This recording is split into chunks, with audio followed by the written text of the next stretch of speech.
Na, o dabar kviečiu apsilankyti ten, kur dirba tylūs herojai, slaugytojai, kurių darbė yra svarbi ne tik profesinė pagalba, bet ir širdies šiluma. Tad kviečiu iš arčiau pasižiūrėti, kaip atrodo slaugytojų kasdienybė.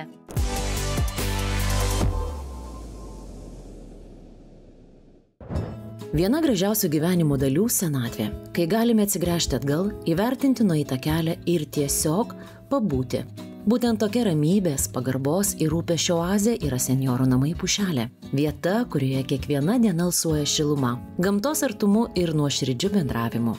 Įsikūrė jaukioje gamtos apsuptoje vietoje Pušelė. Tai daugiau nei slaugos ar globos namai. Tai bendruomenė, kur kiekvienas senjoras laukiamas, girdimas ir mylimas. Profesionalūs darbuotojai čia dirba iš pašaukimo, o jų rūpestis ne tik pareiga, bet ir širdies reikalas. Slaugos darbuotojų tikrai mes ieškom visą laiką.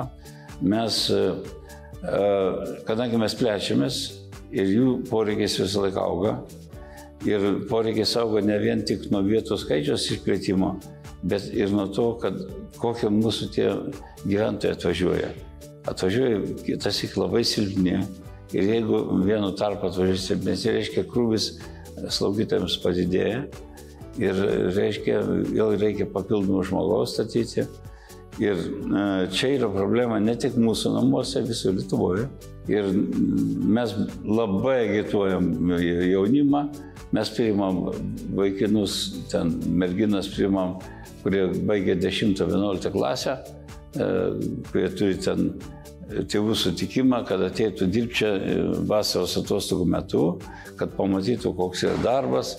Ir agituojam, kad stotų mokintis į slaugą, kad stotų mokintis į socialinį darbą, kadangi tų profesijų labai trūksta.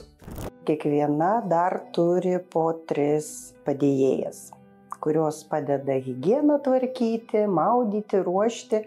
Slaugytoja dalina vaistus, matuoja spaudimą, prižiūri gyventojo būklę. Jeigu, sakykime, gyventojai kažkas atsitiko, iškviečia greitąją pagalbą. Ir darbas yra sunkus, todėl jaunimas nelabai noriai renkasi šitą specialybę. Slaugytojo darbas tai tylus, bet neįkainojamas pašaukimas.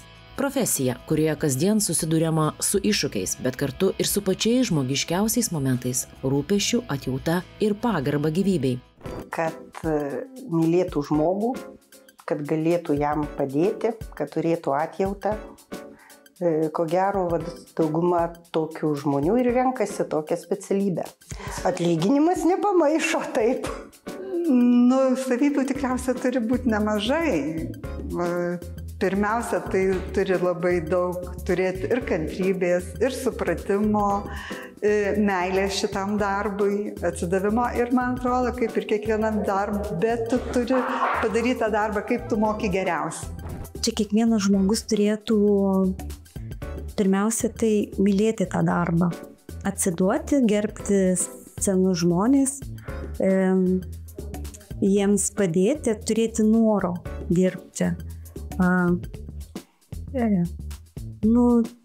Nežinau, ar įmanoma nemokant, galbūt kaip kuriem gal ir pavyksta atėjus priprasti ir išmokti mylėti tą seną žmogų, su juo kalbėtis, jį gerbti, jį suprasti. Bet aš manau, turbūt jeigu noras yra, tai viskas įmanoma. Šiaip tai reikia dirbti, man atrodo, kad iš širdies, todėl kad čia yra seni žmonės. Ir turim suprasti, kad jie yra pažeidžiamesni daugiau negu mes visi. Ir reikia daugiau meilės skirti jiems, todėl kad jie čia gyveno taip ir vieni. Ir jie būna be šeimos narių. Aišku, reikia gerbti ir mylėti juos. Senjorų slaugos namai Pušelė tai licencijuota ilgalaikės ir trumpalaikės slaugos bei globos įstaiga, teikianti profesionalias paslaugas vyresnio amžiaus žmonėms ir turintiems negalią asmenims. Čia slauga 24 valandas per parą. Medicininė priežiūra, gydytojo konsultacijos, vaistų skirimas ir stebėjimas, fizioterapija ir kineziterapija, asmeninė higiena ir pagalba kasdienėje veikloje, maitinimas 3-5 kartus per dieną pritaikytas pagal sveikatos būklę, emocinė ir socialinė pagalba. Čia patyręs, kvalifikuotas ir rūpestingas personalas. Tvarkinga švari pritaikyta aplinka, liftais, turėklais, signalizacija. Galimybė lankyti artimuosius nustatytų laiku. Ir be abejo pritaikytos sąlygos žmonėms su negale. Atvažiuojančias slaugytojas, iš Varėnos turim slaugytojas, kur važinėja iš kitų miestų ir motyvuojam didesniais atlyginimais, kviečiam, žadam ir mokam ir premijas mokam už gerą darbą, apmokam kelionės išlaidas, kompensuojam kelionę į darbą, kas irgi slaugos specialistui yra aktualu prie nedidelio atlyginimo, kad kuras nekainuotų, sakykime, ar ten bilietai. Ir mes jas labai vertinam, stengiamės slaugytojus skatinti, ne vien atlyginimu, stengiamės skatinti, mes vežam į užsienį, kad pamatytų, kaip dirba užsienyje. Kasmet yra išvežama iki 50 darbuotojų, buvo Vengrijai, buvo Čekijai, buvo Lenkijai, pasižiūrėti, kaip dirba tos kitos įstaigos, kad žmonės galėtų ne tik čia matyti, aišku, savai po Lietuvos įstaigas pavažinėjom, kaip kolegos dirba, bet kad galėtų kažką tai, nors kažkokią naują dalyką parsivežti. Ir tai yra labai svarbu, nes viena alga žmonių paskatinti neina. Ir kitas dalykas, yra mūsų slaugytojai skatinami kiekvieną mėnesį, padalinio vadovas, reiškia, pasižiūrėdamas, kas aktyviau dirbo, kas sunkiau dirba, gal didesnis krūvis buvo, turi suteiktą padalinio vadovui, kiekvienam darbuotojui yra skiriama ne mažiau kaip 100 eurų priedą gali skirti.